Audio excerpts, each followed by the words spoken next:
এমসিকিউতে হেরে গেলাম রে। এখন আর পড়তে বসতে মন চাচ্ছে না। কি করব বলতো? খুব টেনশন হচ্ছে রে। এই যা ছিঁড়ে গেল। ধর, কিরে ফেলে দিলি কেন? একটা ছেড়ছে, আর একটা তো ব্যবহার করতে পারতি। ইয়াস, এইটাই তোর বোঝাইতে চাচ্ছি। একটা পরীক্ষা খারাপ হয়েছে আর তুই পড়ার জন্য মন বসাইতে পারছিস না। আরে বন্ধু, জীবনের ভুল থেকে শিক্ষা নিয়ে পরবর্তী ধাপে এগিয়ে যাওয়ার নামই জীবন। বাট যেখানে সংশোধনের সুযোগ থাকে না, সেখান থেকে শিক্ষা নিয়ে পরবর্তী যেন থাকে না কোনো ভুল হওয়ার সম্ভাবনা।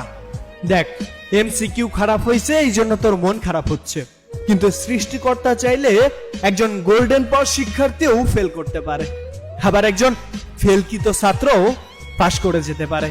আর তুই একটা পরীক্ষার জন্য পরবর্তী পরীক্ষাগুলা খারাপ করে ফেলবি, পড়াশোনাই করবি না। আরে যেটা চলে গেছে সেটা বাদ দে, তুই কান্না কর, না খেয়ে থাক, বাট ওই যেটা চলে গেছে ওইটা ধরতে পারবি না। বাট পরবর্তীগুলা মিস করিস না। দেখ দেখ হয়তো এইটা থেকে অনুপ্রেরণা নিয়ে পরের রেজাল্টগুলা যদি ভালো হয়, তাহলে সেটাতে টেনে টুনে পাশ করে গেলেও রেজাল্টটা ভালো হবে। আর ওই একটার জন্য যদি মন খারাপ হয়, তাহলে পরবর্তী রেজাল্টগুলাও তোর ভালো হবে না রে। এজন্য বলছি, ফার্স্ট ইজ ফার্স্ট, পরবর্তী প্রিপারেশন নাও। আর যেটা হয়েছে সেটা বাদ দাও, অনেক সময় বাকি। এমনও তো হতে পারে রেজাল্টের আগে তোমার জীবনে এমন পরিবর্তন আসলো, তুমি চিৎকার করে তোমার সফলতার মঞ্চে দাঁড়িয়ে বলছো, আমি সেই ছাত্র, আমি সেই ছাত্রী যে কিনা বাংলা পরীক্ষা দিয়ে এসে এমসিকিউর জন্য কান্না করেছিলাম। হয়তো ওই দিনটার জন্যই আজ আমি এখানে দাঁড়াতে পেরেছি। জীবনে খারাপ কিছু হয় মানুষকে পরিবর্তন করার জন্য। ইট ডাজন্ট ম্যাটার কি হয়েছে, কি তোমার সাথে কে কেমন ব্যবহার করেছে। এজন্য বলছি, যেটা হয়েছে সেটা গত, বর্তমান নিতান্তই ক্ষণস্থায়ী। পরবর্তী পরীক্ষার জন্য মন দিয়ে প্রিপারেশন নাও, আর মন দিয়ে পড়াশোনা করে পরীক্ষাগুলো সম্পূর্ণ করো।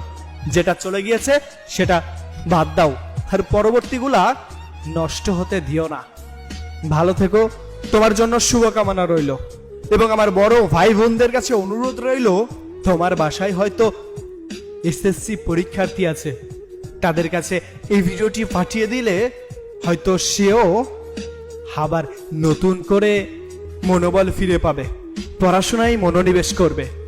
ভালো থাকবেন। Signing off, Ikramul baby. আর আমার সাথে যোগাযোগ করতে হলে ফেসবুকে নক করুন, ইকরামুল হাসান। স্ক্রিনের উপরে আমার নামটি দেওয়া আছে। ধন্যবাদ।